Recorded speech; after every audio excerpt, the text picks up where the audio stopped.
It was a hot afternoon in Mecca. Far away in the streets of the city, the Quraysh were angry. They had just discovered that the Prophet, peace be upon him, had left Mecca, and they wanted to stop him. They gathered their best trackers, men who could follow a trail just by looking at footprints in the sand. "Find him," they said. "Bring him back, dead or alive." Meanwhile, the Prophet, peace be upon him, was walking quickly with his close friend Abu Bakr. May Allah be pleased with him. The desert wind blew in their faces, carrying the sound of distant voices behind them. They didn't have much time. After hours of walking, they reached a tall, rocky mountain.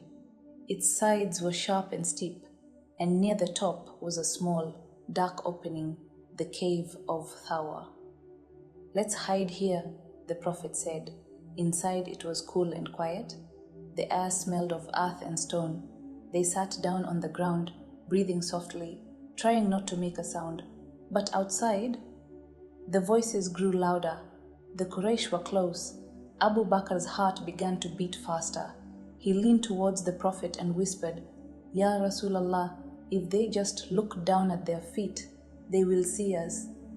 The Prophet looked at him calmly and smiled. "Don't be afraid, Allah is with us."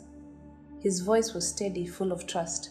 Then, something small moved near the entrance. It was a spider, tiny with thin, delicate legs. It began to work. It moved back and forth, spinning a soft, silvery web across the cave's mouth. Thread by thread, it built a curtain so perfect it looked as if it had been there for years. The Quraysh finally reached the cave. They stood right outside. Abu Bakr held his breath. If even one of them stepped forward, they would be caught. One man looked at the web and laughed. "There's no way anyone could be in there," he said. "Look at that spider's web. It's old. If someone had entered, the web would be broken." And just like that, they turned around and left. Inside the cave, Abu Bakr let out a deep breath of relief. The Prophet simply smiled, knowing that Allah had protected them in the most unexpected way, with the help of one tiny spider. And that day reminds us, no matter how small you feel, Allah can use you for something great.